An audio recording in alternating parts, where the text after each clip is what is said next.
It's Reverend Pam Geagan here from the Center for Spiritual Living Pleasant Valley in Camarillo, California. And it's wonderful to be with you this morning. And for those who were with me last night, I apologize. My microphone was not on my ear. And as a matter of fact, it's interesting that I should say that because it's not on right now. And so I am putting it on so you can hear me. And someday I'll get this down. Give me 30 more years and I'm sure it'll be all together. Just kidding. I'm making a commitment to remember my microphone from here on out. So, as we begin today, our meditation really is about cultivating and deepening our not our inspiration, our intuition and our faith. And intuition is something I've always operated on. And it's not just because I'm a woman. There are a lot of men who also use their intuition. And some of it is, I swear, it's in our DNA. Some of the men that I know are from like the Southern Hemisphere, and they seem to more than Americans, even, that were born and raised here, they seem to rely on that gut feeling. So we're going to be looking at intuition, and then I'm going to be talking about it and how it connects with our faith, which is so important. Believing in the mysteries and in search of the mysteries that support who we are in this oneness. So we're going to begin by relaxing in and connecting. So we're going to relax in. We're going to relax in our crown. Just breathing into all the areas and relax in by using our just relaxing the brow, the third eye, relaxing the jaw, just relaxing the jaw, going down the neck, just relaxing and relaxing the shoulders that really do carry a lot of the weight of the emotional, the physical, even just using our computer stress us out, stress those body parts out. So those going down, down, down, to the upper arms, down to the elbows, just relaxing that wonderful energy because we are surrounded by this beautiful energetic presence all around us. To the left, to the right, to the top, to the bottom, north and south, side by side, front and back. And we are surrounded, immersed in this intuitive, beautiful, loving, energetic force that is in and through and as us. And it responds to us as much as we open our hearts, live wholeheartedly, live in our wholeness from that place. Listen to our intuition, develop our faith, deepen who we are by listening to that inner voice that just says yes and guides and provides us. So we go down and we relax in with the energy, and it's coming down the elbows, the lower arms, out the hands and the fingers. We feel that electric energy just going out right over our fingers sometimes. They feel alive. Our body feels alive.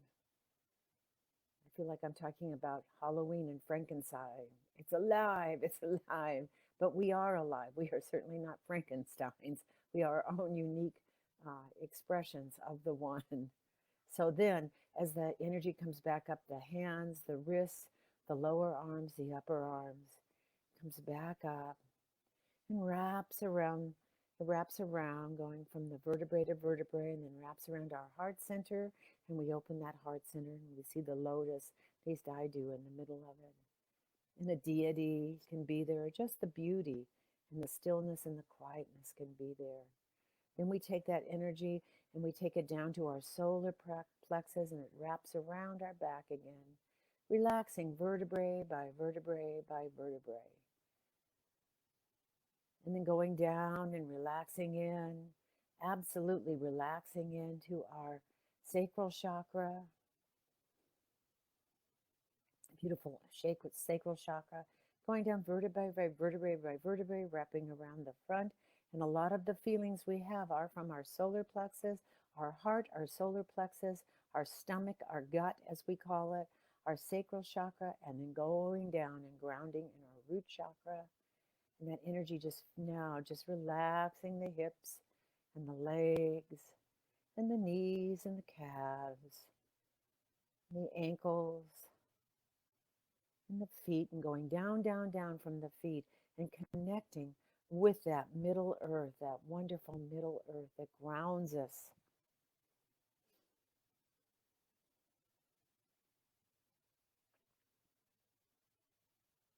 See that tube of light going down, and it can look like whatever you want it to look like in the middle earth. And so it is. It's guiding. It's guiding. It's guard. It's grounding us in that middle earth as it comes right back up to the whole body, surrounding us on all sides, and coming shooting right out the crown chakra. So we're connecting to the heaven world and grounded in this third dimensional body, which is so important. And then we're going to do the 3 breaths in. And I use God. You can use Elohim, Allah, Jesus, Buddha, Christ, whatever it is that makes you feel that you have that personal relationship with the one, the one, the one, expressing so divinely through the all of life on this planet. And our mother is that living, breathing entity too. And how do we know this? She cries. She gets angry. She has earthquakes. She spouts. She spouts her energy. She ebbs and flows with the waters. She runs hot and cold. She is not much different. She is who we are also. We are the reflection of our mother, which is the reflection of the one that is the reflection of throughout all of the universes, in and through and as us. So we're going to breathe in now. I use God. God is, which is synonymous with love for me. And on the out breath, I am.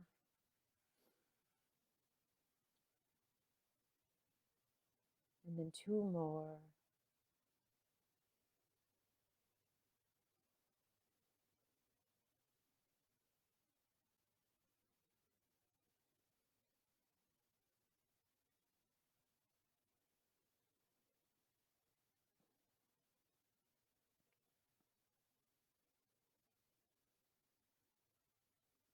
And so in this process, in understanding how there is no separation between our intuition and our faith, we know that it is not an independent process to be intuitive and also be in faith and hold the high watch for self and all. In fact, psychologists believe that if you wish it, if you make a wish, sometimes it is rapid fire unconsciousness associating processes that are beyond even what we can see.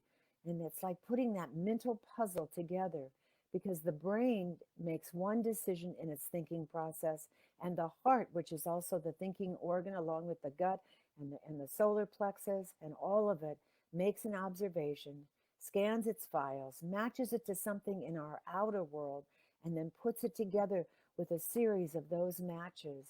And that's when we get our feeling, that gut feeling we have.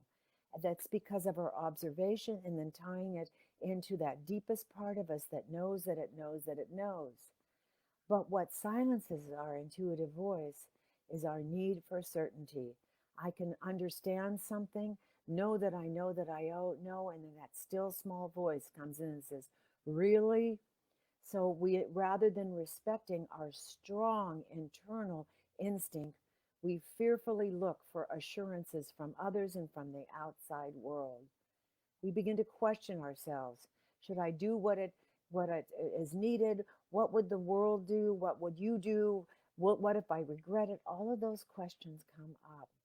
And so when we say that we understand and we ask, what is my gut, as we always say now, saying to me? We say, I'm not sure, when the real answer is, I don't have an idea right now. What my gut says, we haven't spoken in years. How would I know what it's saying? So it's time to go deep within. And I'll tell you a brief story. And if I've already told you the story, then please forgive me.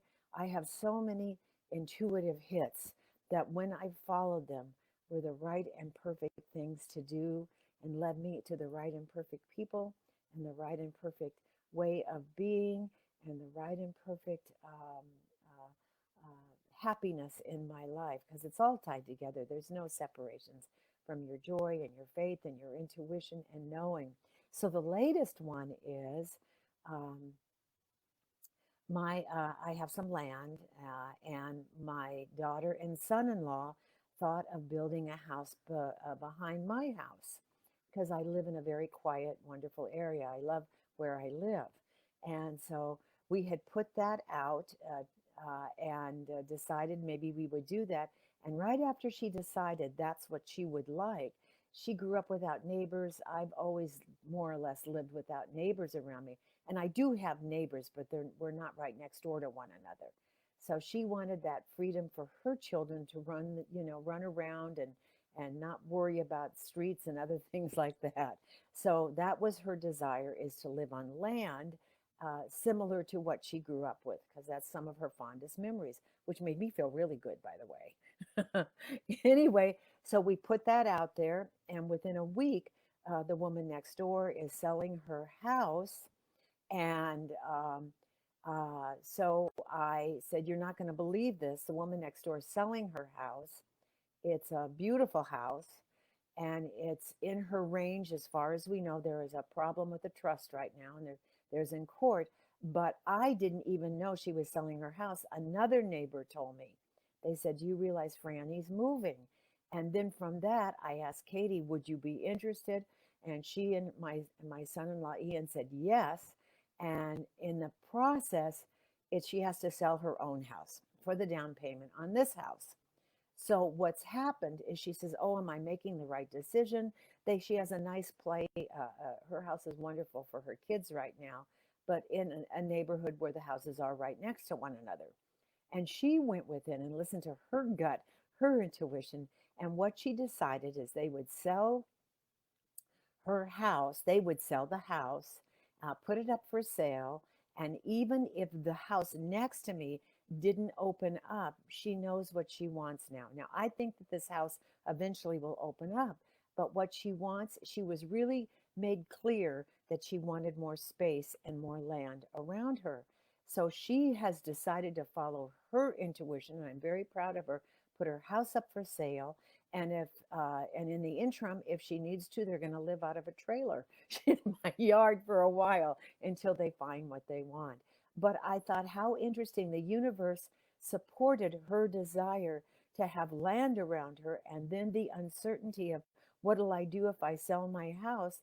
Went beyond the uncertainty because she is certain that how she wants to raise her kids is differently than she's raising them right now. That is just one series of what if I don't sell, woulda, coulda, shoulda, and then moving forward in your certainty and knowing that what you want is greater than your than the desire. It is actually putting that desire into action and then watching all of the pieces fall into perfect puzzle pieces into place. So when you have a good instinct on something, and you think you need more data and facts about it, I say definitely go for certainty, but also don't let it sabotage your intuition. Go to what you desire the most of and you have faith in. And then the more you gather information, continue doing reality checks. I don't say throw caution to the wind, but sometimes when we say, "I'm tired of thinking about it, I'm just not going to wait another second. I'm going to do what I'm going to face my fear and go with those action steps that will reveal what is the next greatest step for me." That's when we forge ahead. It's when we want to make a decision and having all the facts in place sometimes that holds us back, because it is a good idea to ask ourselves whether we simply are too vulnerable to wait, or is it too vulnerable to take that chance. And sometimes we just need to go into the stillness and the quietness and check to the great beyond within and look long enough to think and make a mindful decision and think it all through before you make those final decisions. So intuition isn't always an excessive accessing of the answers from within, but sometimes we get trapped in our own inner wisdom that tells us we don't know enough to make a decision without more investigation. And I am so in favor of investigation. But when you go back to the original vision, the original desire, and see if it matches what is unfolding so perfectly before you, and you step out and take that risk, then the final answers comes. And in Katie and Ian's case, the final answer is yes, they want to move eventually, whether it's next door. They now know clearly that they want some more quiet around them than they have right now. So faith comes with reason sometimes, and faith also crashes through our intuition and creates sometimes an uncomfortable tension within us. And when those tensions play out in our life, your whole body shuts down. So we have to have faith and also following that intuition in believing that which is not the same as the world says we should do. It is really for us to make up our decisions in the faith of something great and better for ourselves and others. And let your intuition be open and vulnerable to let all those puzzle pieces fall into place. So when we want closure, sometimes we jump. We want that certainty. That's because we're human. We want that certainty. We want to jump to that knowingness that there is something certain. But when you step out into the uncertainty, then you step into a vulnerable and open place where more good than you can imagine will flow through you.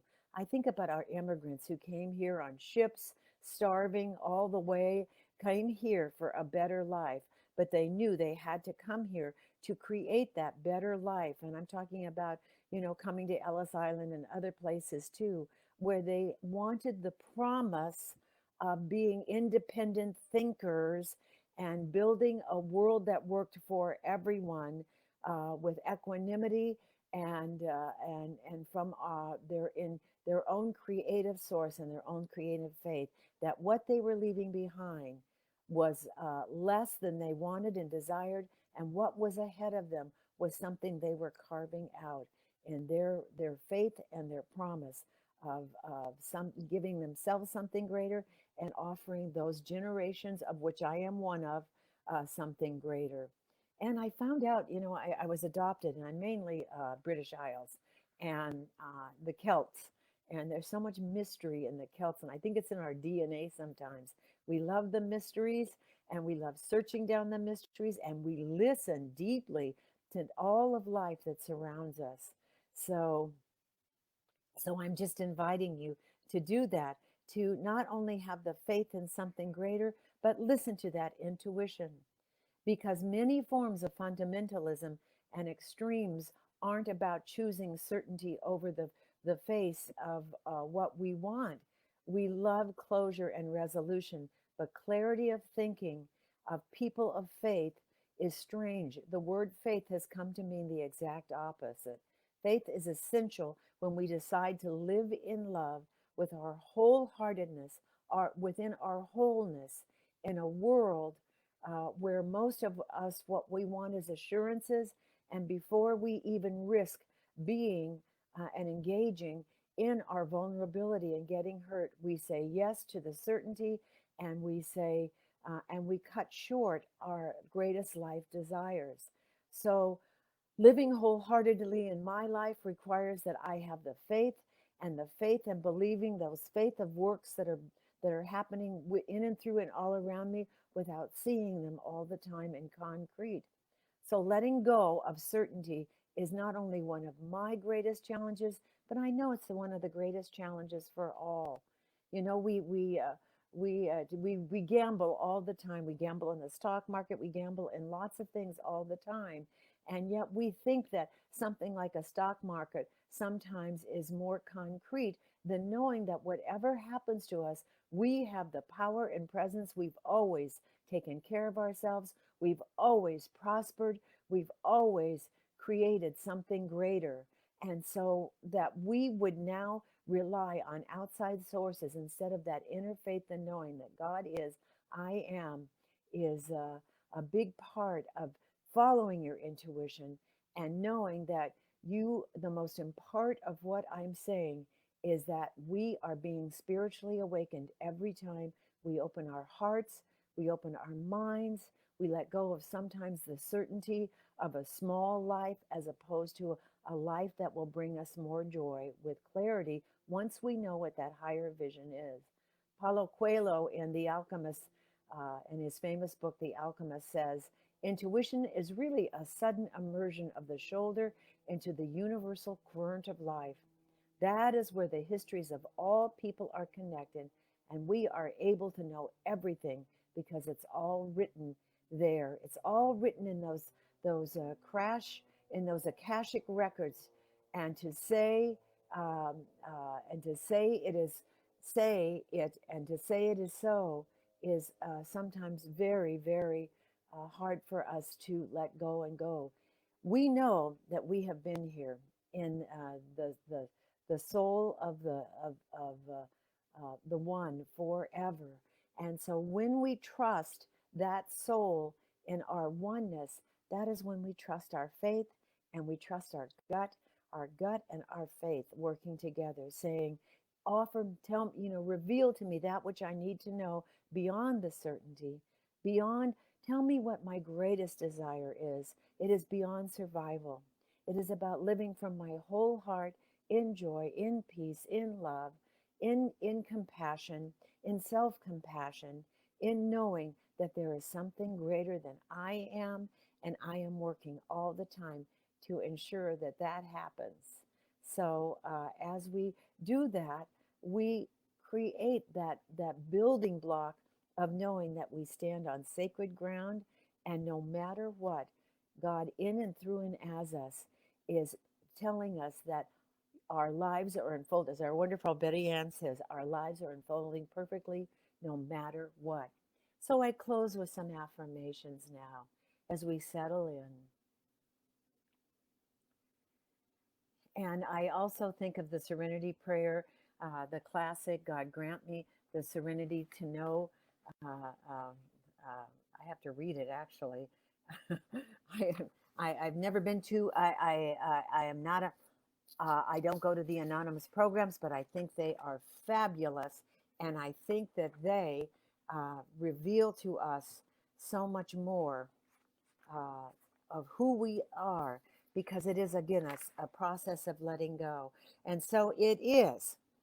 God, grant me the serenity to accept the things I cannot change, the courage to change the things I can, as the wisdom to know the difference. Amen.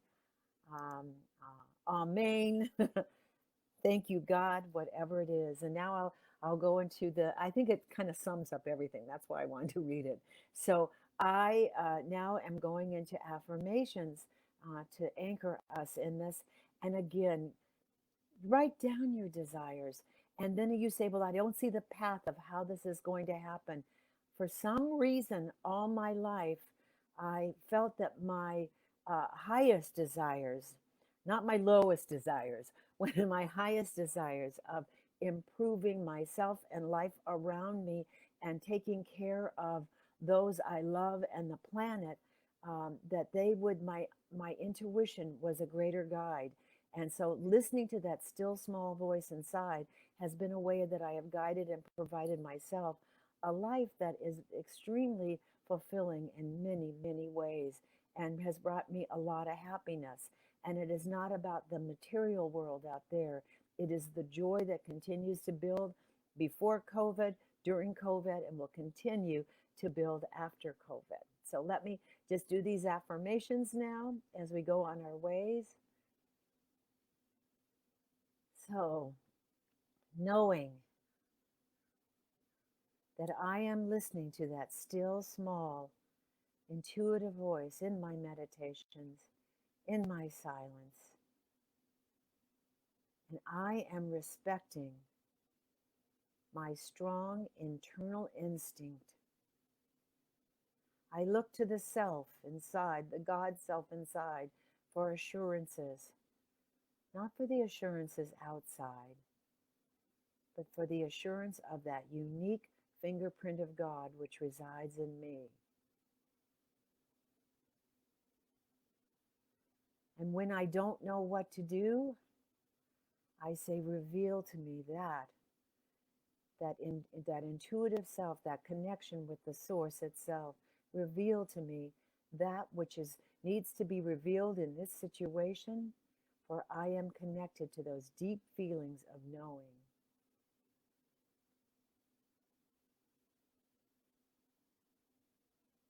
My intuition doesn't rely on the answers from the outside. It's accessing the answers from within. And I know that when I've tapped into my inner wisdom, it tells me what to do or what not to do to just remain in the space, and reveals to me the highest and best path to take. And my faith supports that. My faith is that constant search of the mystery. And it is a mystery. All life is a mystery. And it is the most wonderful puzzle being put together. And I am sure when I leave, there is so much more that will be revealed in that next experience of who I am. So in this time, after listening to that deep, still voice within me, the great beyond within me, that is revealing my wholeheartedness, my wholeness of who I am, and showing up in my life, I turn to that faith and I believe that there is something being revealed that maybe I'm not seeing right now. But when I am open and receptive, it will be revealed in and through and as me. I am letting go of the certainty of the outside world. And I know that when I am anxious and fearful, I just go into the quiet, calm myself, and know that whatever it takes, I have to find the way to the greatest wholeness and wholeheartedness of who I am, that divine spirit. And I know that in these quiet moments of meditation, this is the most important part of my awakening, listening deeply.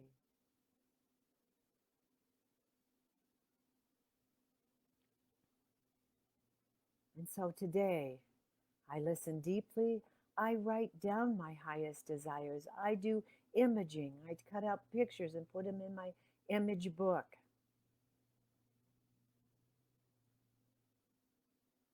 And I call today good and very good. And have a blessed day. I'll see you Sunday with Dr. Sue Rubin. And we're talking about spiritual outvoting, which is a spiritual practice. It's not who you vote for. It is about that pluribus unum, one for all and all for one. So, and going into that deepest place. So please join us. And I love each and every one of you. Namaste. Peace out. God is the power and the presence in and through and moving us into greater ways of happiness and joy, expressing that in and through all relationships and that loving heart. I let this go. I know it's so. And I'll see you next week for meditations. We're still doing the wholeness and wholeheartedness just for one more week. And then we'll be moving on to something else. And join us this Thursday night, this coming Thursday night after the elections, when our wonderful Buzz Noe will be doing our spiritual uplift talk at 7 p.m. on Center for Spiritual Living, Pleasant Valley. Mwah! I love each and every one of you. Have a great day. And